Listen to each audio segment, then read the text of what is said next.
मेरा हर उस पुलिस वाले से, हर उस डिफेंस वाले से, हर उस मीडिया वाले से जो दलाली या गोदी मीडिया के लोग हैं, उनसे मेरा सवाल है, क्या 15 से 20 हजार या 1 लाख से गुजारा चल जाएगा? क्या आपके बच्चे पढ़ाई नहीं करेंगे? क्या आपके बच्चों को हेल्थ, एजुकेशन या प्रॉपर तरीके से जो बेसिक नेसेसिटी है या बेसिक चीजें हैं, क्या उनको नीड नहीं पड़ेगी? हम अनपढ़ हैं, 4 मर्डर कर लिया, हम पॉलिटिशियन बन गए, नेता बन के घूम रहे हैं कि हम देश को सुधारेंगे। यार तुम क्या देश को सुधारोगे जब तुम अपने परिवार को नहीं सुधार पाए, जब तुम अपनी मेंटेलिटी को नहीं सुधार पाए? डिफेंस सिस्टम चलाएगा कौन? यूथ चलाएगा या वही अंकल आंटी चलाएंगे? बाबा आएंगे यार एकदम दाढ़ी मूछ 60 साल के आएंगे और वो मेट्रो चलाएंगे और वो टेम्पो चलाएंगे? क्या चलाएंगे? अगर एजुकेशन नहीं होगा, हर लड़का यहाँ पे आतंकवादी बन जाएगा, हर लड़का यहाँ पे मैक्सिमम टेररिस्ट बोला जाएगा, क्योंकि हमारे पास कोई ऑप्शन ही नहीं होगा। नमस्कार दोस्तों, इस समय हम मौजूद हैं जंतर मंतर पर, जहां मैं आपको पीछे तस्वीर दिखा रहा हूं। स्टूडेंट जहां इकट्ठे हुए हैं, आज इनका मार्च था संसद की तरफ तक, तो पुलिस प्रशासन इन्हें वहां तक नहीं जाने दे रहे। कुछ युवा मेरे साथ हैं, जिनसे बातचीत करेंगे तो समझेंगे कि क्या आज जो प्रोटेस्ट है, आज जो आपका मार्च था, उसमें आप कामयाब होंगे या नहीं होंगे? देखिए सर, पहली चीज तो ये है 2014 के बाद सबसे बड़ा प्रोटेस्ट आज की डेट में हो रहा है, ठीक।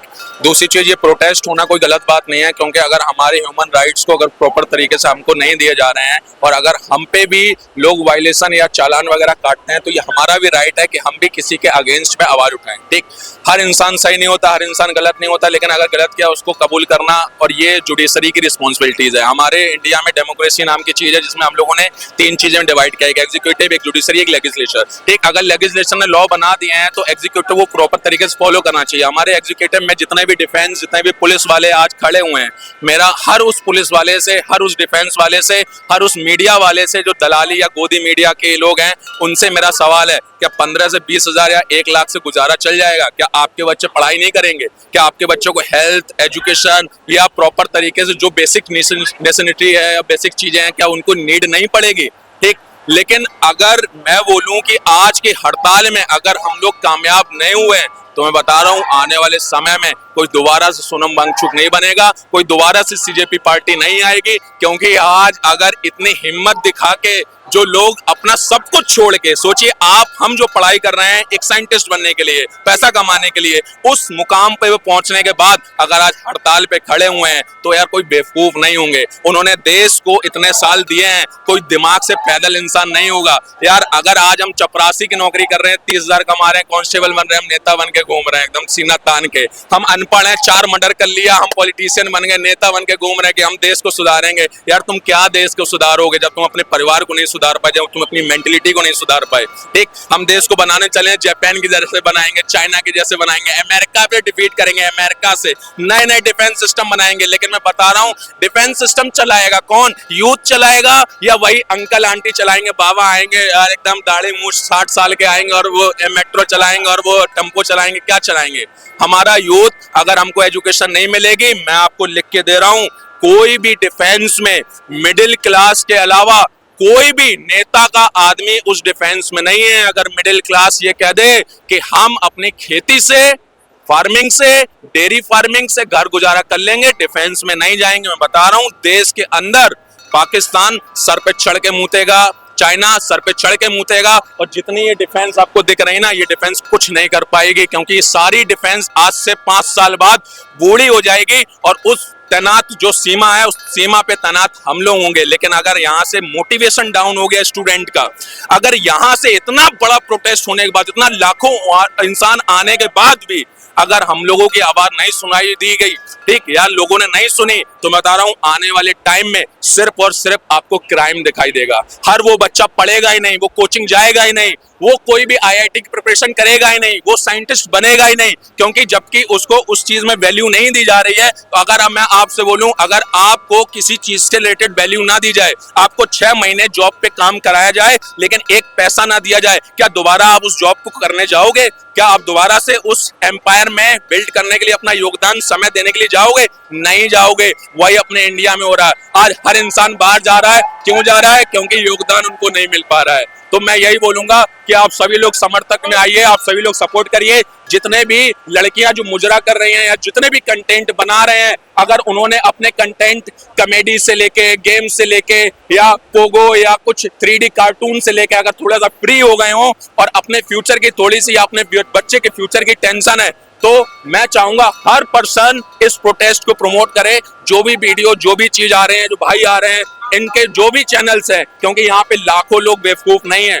अगर एक इंसान होता तो मैं मान सकता हूँ पागल है, दूसरा इंसान होता मान सकता हूँ पागल है, लेकिन अगर लाखों लोग एजुकेटेड पर्सन यहाँ पर आए हुए हैं तो वो पागल नहीं है। और मैं बता रहा हूँ आज की डेट में कोको कोला बाकी चीजें इसलिए बिक रही हैं क्योंकि संसद या जो बाकी लोग हैं उनकी जेब को भरपाई किया जा सके। ठीक, आज वो इतने लाखों करोड़ रुपए कमाने के बाद अपने घरों में बैठे हुए हैं। यहाँ पे हमारे जैसे आपके जैसे आम आदमी पार्टी या आम जनता ही यहाँ पे प्रोटेस्ट कर रही है, जो पहले से सड़क पे है वही सड़क पर आई हुई है। किसी भी नेता का, किसी भी बड़े बड़े से मिनिस्टर का, चाहे डिफेंस मिनिस्टर हो, चाहे हेल्थ मिनिस्टर हो, चाहे फाइनेंस मिनिस्टर हो, किसी का भी बच्चा यहाँ पे आपको नजर नहीं आएगा। क्यों नजर नहीं आ रहा? क्योंकि उनको फ्यूचर की टेंशन नहीं है, उनका फ्यूचर सिक्योर है, ऑलरेडी सिक्योर है, उनके बिजनेसेस चल रहे हैं और हम लोगों को गुमराह किया जा रहा है जस्ट बिकॉज मंदिर, मस्जिद एंड ऑल। मैं बता रहा हूँ अगर आज पूरे भारत को हिंदू घोषित कर दिया जाए कि हिंदुज्म यहाँ पे पूरे भारत में है, उसके बाद भी कल फिर लड़ाई होगी। किसके बीच में लड़ाई होगी? जाट, गुजर, यादव, पंडित।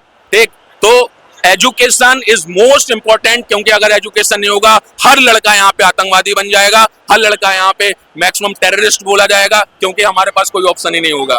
ठीक, तो एजुकेशन की ये लड़ाई है। अगर एजुकेशन बेस्ट होगा तो कल को हम भी जापान को, चाइना को डिफीट कर सकते हैं, उनपे फाइट कर सकते हैं। बट एजुकेशन पे लड़ाई हो रही है, उस पर सुनवाई होनी चाहिए। मेरी सरकार से यही गुजारिश है कि जितनी जल्दी हो सके हेल्थ मिनिस्टर और एजुकेशन मिनिस्टर को चेंज करके एक एजुकेटेड पर्सन को बनाना चाहिए। बाकी सरकार आप चलाओ, कुछ भी चलाओ, उससे कोई मतलब नहीं है, लेकिन हेल्थ और एजुकेशन बेस्ट होनी चाहिए सरकार। आपने कहा बदलने के बाद जो लोग नए आएंगे वो क्या अच्छा काम कर पाएंगे?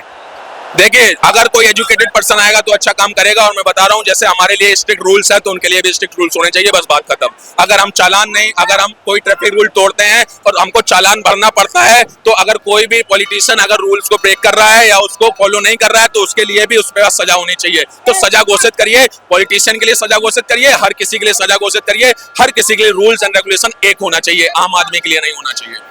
आप सरकार के खिलाफ है, सिस्टम के खिलाफ? देखिए, हम सिस्टम के खिलाफ इसलिए हैं, सरकार कोई भी सही या गलत नहीं होती है। सरकार को गलत बनाने वाले भी लोग हैं, सही बनाने वाले भी लोग हैं। ठीक, हम सिस्टम के खिलाफ हैं क्योंकि सिस्टम में हर वो इंसान जो रूल्स को वायलेट कर रहा है, ठीक, वायलेंस की तरफ बढ़ रहा है, मैं उस इंसान के साथ खिलाफ हूँ। ठीक, अगर मैं आज सरकार में हूँ, अगर मैं आज कुछ गलत करता हूँ तो ये मेरा कर्तव्य बनता है उस चीज को मैं एक्सेप्ट करूँ और मुझे पनिश किया जाए। लेकिन अगर सरकार गलत कर रही है तो उसमें कोई भी पर्सन हो, चाहे क्यों ना उसका खुद का बेटा हो, मैं आपको बता रहा हूं कि बहुत सारे लोग पुराने जमाने में ऐसे होते थे कि अगर उनका लड़का कुछ गलत काम करता था तो अपने लड़के को त्याग कर देते थे। तो अगर यहाँ पे सरकार में सरकारी आदमी कुछ गलत कर रहा है तो उसका त्याग करें, पॉलिटिशियन गलत कर रहा है तो उसका त्याग करें, क्योंकि इंडिया 140 करोड़ की आबादी है, यहाँ पे किसी भी इंसान की कमी नहीं है। अगर आप किसी और को मौका देंगे वो पक्का अपने तरफ से बेस्ट देगा। एक इंसान को अगर सजा मिलेगी, मैं बता रहा हूँ नेक्स्ट टाइम तक कोई इंसान गलत नहीं करेगा, ये हमारा दावा वादा है।